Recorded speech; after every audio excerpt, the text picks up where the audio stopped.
ಈ ಸೀಮೆಗೆ ಶಿವ ನೀಡಿದ ವರವೋ, ಈ ಊರಿಗೆ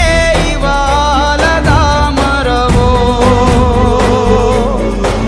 ಮೂರು ಸುತ್ತಿನ